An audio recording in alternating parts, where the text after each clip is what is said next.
Welcome back to another episode of the group chat. Wait, I don't normally say the name, right? No, because you can't get it I right. can't get it right. Okay, I'm Just say welcome back.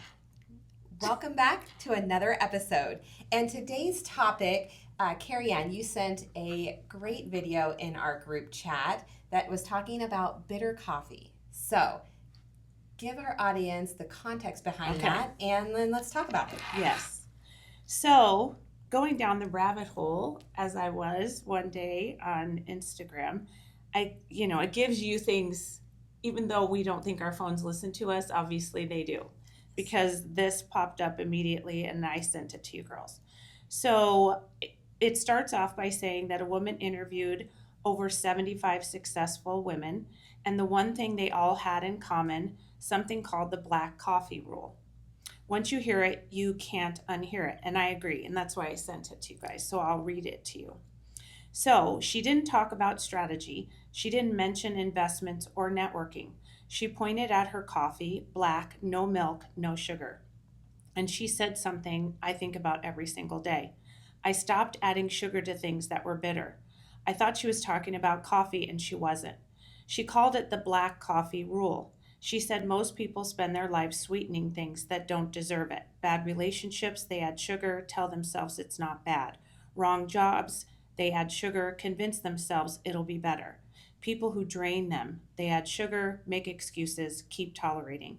The sugar makes it drinkable, but drinkable isn't the same as good. Here's the part that hit me. The most successful people don't add sugar. They taste things as they are, and if it's bitter, they stop drinking. When she said that, I looked at my own life. I thought about everything I'd been tolerating because I'd made it sweet. I'd made it sweeter. The friendships I dressed up as complicated instead of calling them draining. The situations I labeled challenging instead of admitting they were wrong for me. I wasn't being patient. I was being poisoned slowly, one sugared sip at a time. Here's what I now know. You're allowed to stop sweetening things that are bitter. You're allowed to taste the truth of what you're tolerating. You're allowed to put the cup down and walk away because the right things don't need sugar. They're already good enough to swallow. And I will tell you that absolutely hit me, and it really made me do a lot of reflection. And I sent it to you girls because a lot of it is things that I think so many of us deal with. Like in the world, except for today, I literally drink black coffee. And it's strange. I know this sounds very weird. But before, when I would add all the creamers and things, I wasn't tasting the coffee. I was tasting more of the sugary stuff because it was just the way that I liked it.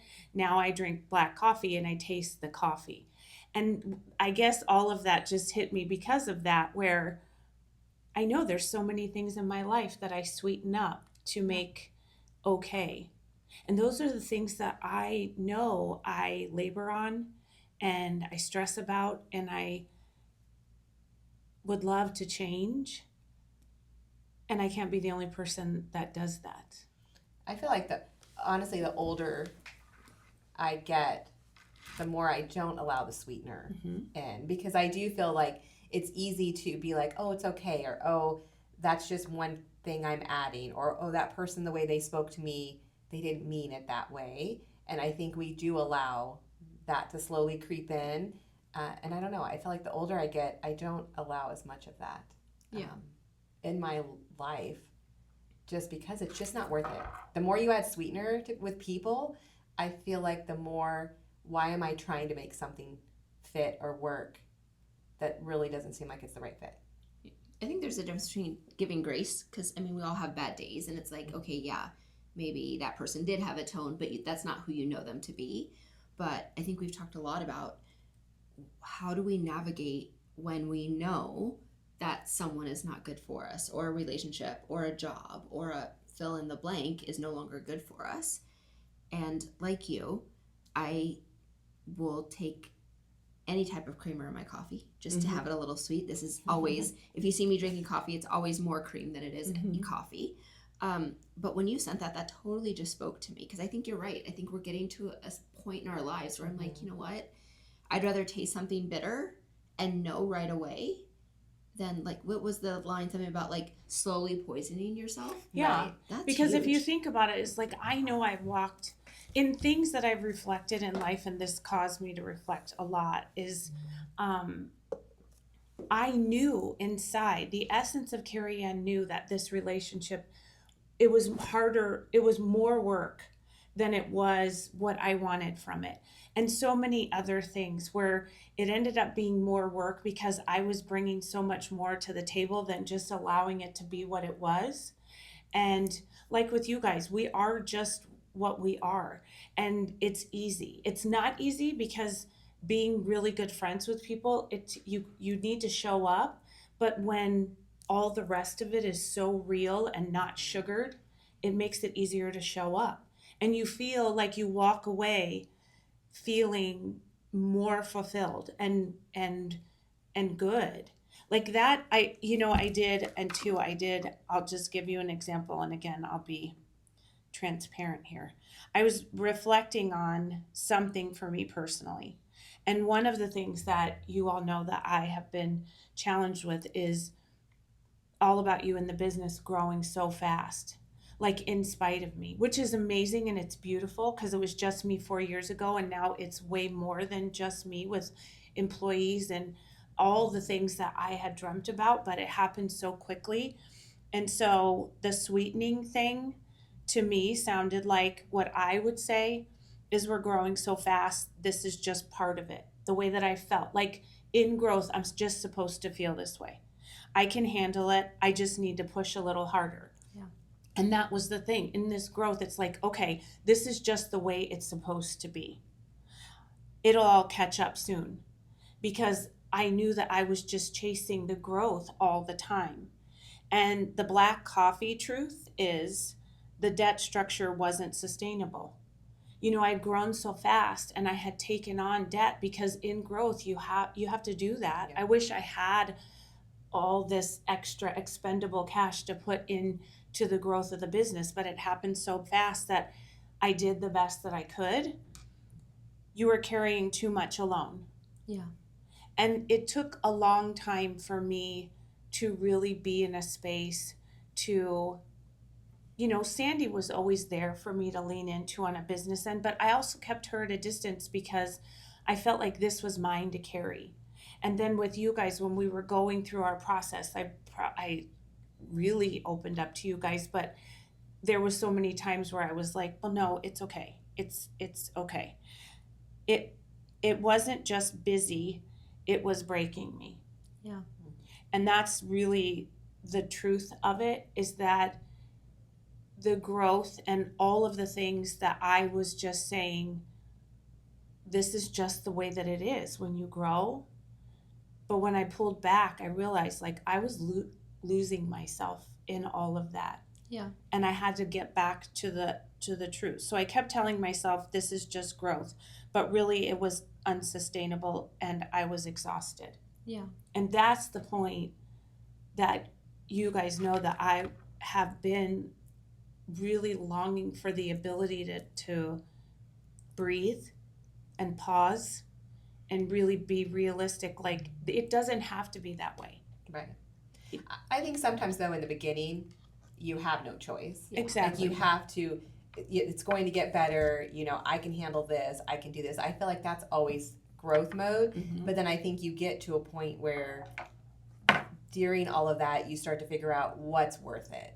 Like what sweeteners are worth Mm-hmm. dealing with and not dealing with, and who in your business or clients, employees, whatever it is, that you get to that point. So well, when you're it's not doing it with one unusual. thing, it's easy to do it across the board. Yeah. Like, what, everything was spinning. I told you guys, I feel like I've been on a 2.5 to 3 year apology tour, because the overextension, the sweetening of everything in the business and how I was feeling just extended itself to relationships and friends and people and partnerships and all those. Like, once you start sweetening one thing, it's just, it blends into everything.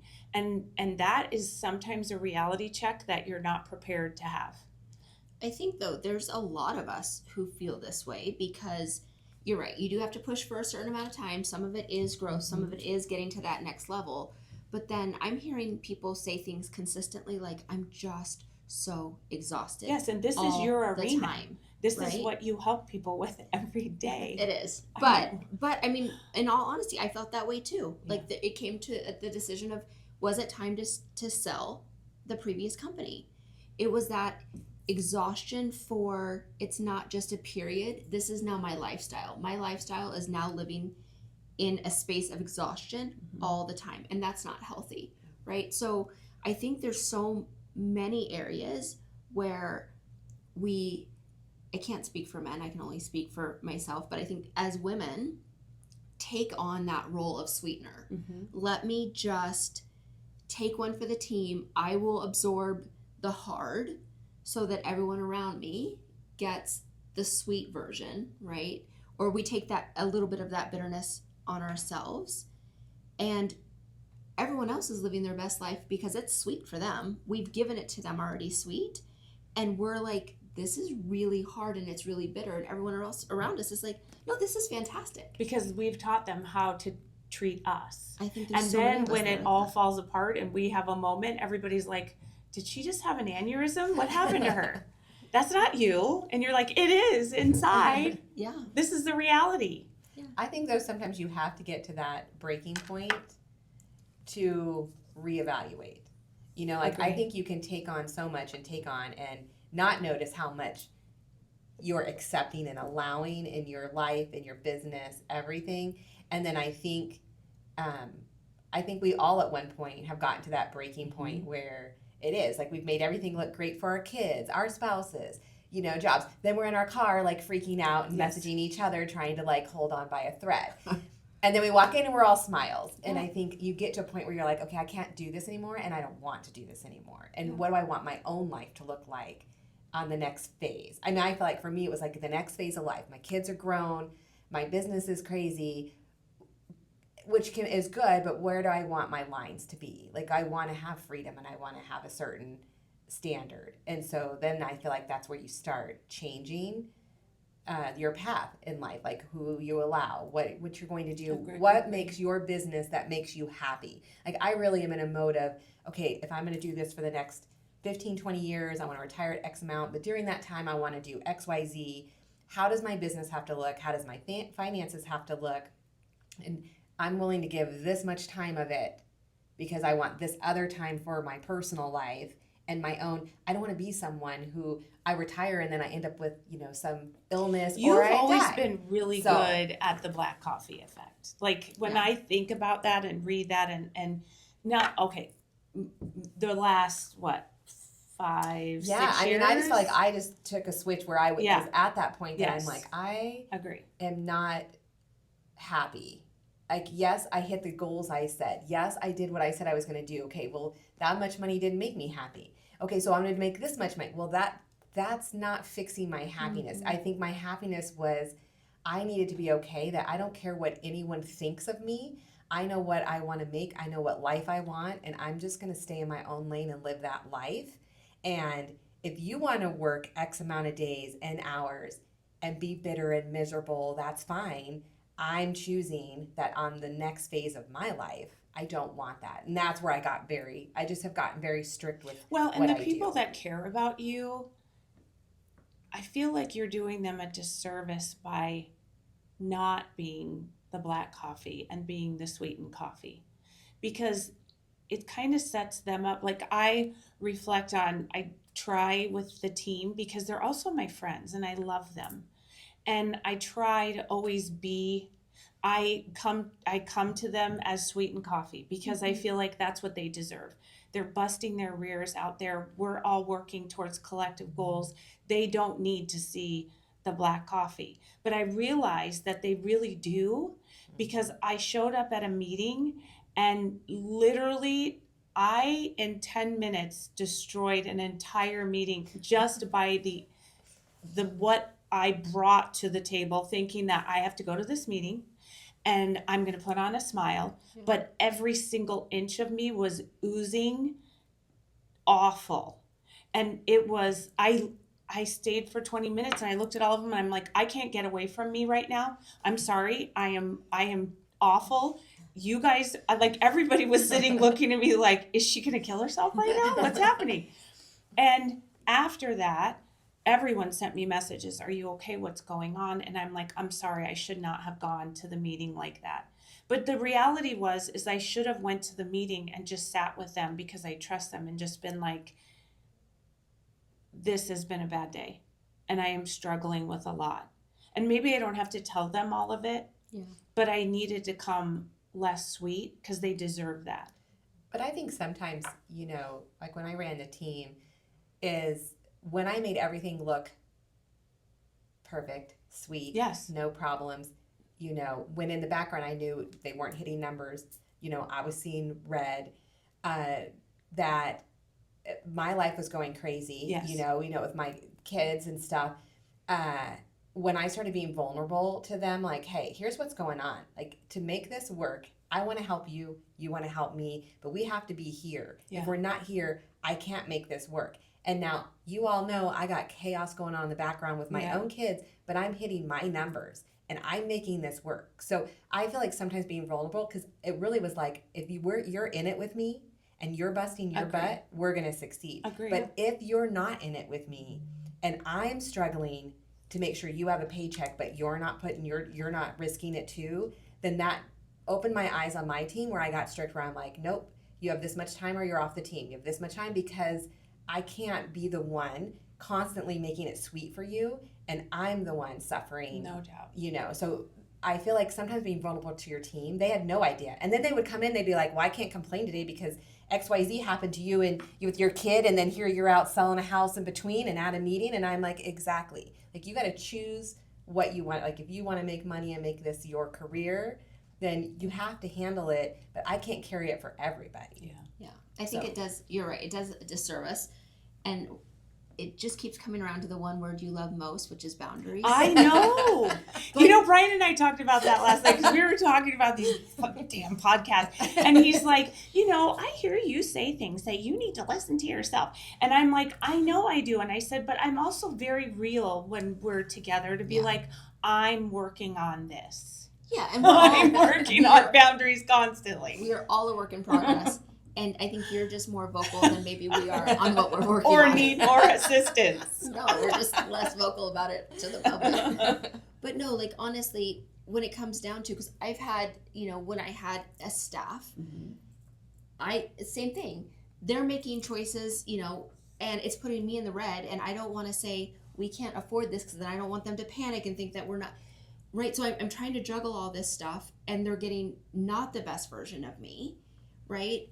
Or I see somebody that is all in, and then I see someone else who's not all in, and then it becomes unfair, right? Like, these people are getting paid the same. I'm still out the same. This person's all in, this person's not. How do I make it? And if we are less sweet, and I know that I've got the reputation as the salty one, but I think with my team, I was very protective of them. Yes. And with my family, very, very protective. Jeff would be like, you make this look so easy. And I'm like, what? Like, this is so hard and so heavy. But when you don't have to take all the sweetness out, but let them taste a little bit, the people around us that matter to us, let them taste a little bit of that bitterness. And I think they will help absorb some of that, and they'll show up for us the way we need them to. And it just, for me, it makes me less grumpy, right? Because I don't feel like I'm trying to hide. I'm constantly wearing a mask. Because it is exhausting. And if they don't show up, they're out. I'm sorry. Yeah, it's exhausting. It is exhausting. And now I will say, Terry will never say that I give the sweet version of anything, because he said that at church. He clearly said that at church, that I say what I'm thinking, and I am not sensitive. But he loves I'm you not so one much. who adds the sweet. I don't add a lot of sweetener to things. I am very blunt. What I'm thinking, I say. Sometimes I apologize. I'm totally going to call you out. Your stories are the sweetest sweetener I've ever seen. That is true. My but stories outside of that, yeah, you're very real. No. I like people to, I have people who follow me. You mean her stories on social media? Yes. Those are sweet. Yes. I'm so excited. I got to drive to Glendale, and then I drove to Casa Grande, and then I drove back to Sun City, and it's a great day. And I'm like, is it though? And I went to AJ's and got tea. I'm like, okay. That was the highlight of my day is my tea. So I don't think I'm sweet on those things, but I am sweet online to people. But I feel like I could be a little softer sometimes and might come across better. But I also think I always take everyone's sweetness and feel like I put up with a lot on a different way. Like if someone asks me to do something, like I have a hard time saying no. Yes. I don't want to hurt someone's feelings, even if inside I didn't. And that's where I feel like shifting a little bit, because if I do something for them and then they don't do for me or whatever, then I feel like that's where I start shifting, that I'm not as sweet anymore. Well, and some people do need a little sweetener. Like it makes me think of my kids. Like I know they're adults. I'm very aware that they are adults. However, sometimes, they are forging their own lives. And I did realize that I was over sweetening with them because that was disabling them from learning and doing, because I would be like, well, I'll just do it because I love to do it, because I'm that kind of mom. And, I want to do these things. And then I would see gaps and holes of things they didn't understand because I was filling in those gaps. And so pulling back and being the black coffee at times showed me that they were rising to the occasion, or showed me where I needed to tend to them and be like, okay, let's talk about what this looks like as you grow older. And I do that with everyone in my life, but I'm using that as an example with the kids. But yeah, the black coffee effect, that whole thing was very eye-opening to me. It takes it down to a very simple thought. Like now when I'm doing things, I think, oh, is this my black coffee I love, or what am I doing here? Yeah. I would love to say that I will be good at it, but it will take some I think work. that's all of us. Yeah, I know. I feel like that's all of us, though. Yeah. Like we all are works in progress of. Clearly, Terry was making sure y'all know I was a work in progress of my But it was at church, so we got forgiven. I'm just waiting when Jeff edits this podcast to see what his little commentary would be like. Are you? Although maybe if we are more black coffee with people that it doesn't necessarily matter, that it gives us a little bit more sweetness for those that it does matter. I agree, because I would say that my husband, who I love, is black coffee a lot. Yeah. But the way that I look at it is he's just a very transparent person. He does not hide things. People know where they stand with him, good, bad, or indifferent. He's not rude. He's not mean. He just knows what he's willing to take, what he's not willing to take, what he's willing to do, what he's not willing to do. And, people love him or don't. But a lot of people appreciate the fact that Brian is Brian and he doesn't hide things. And so he's a lot of black coffee, which in our life, he almost has to be like an espresso because I am the complete other side. So, we're gonna kind of not even come to the middle, because he just needs to move into regular coffee and I need to get all the way to the other side of that. Awesome. Yeah. Sweet. So anyway, do you want to close this out? Yeah. So tell us your theory and thoughts on the black coffee effect in the comments. And we'll see you next time. Yeah. Bye.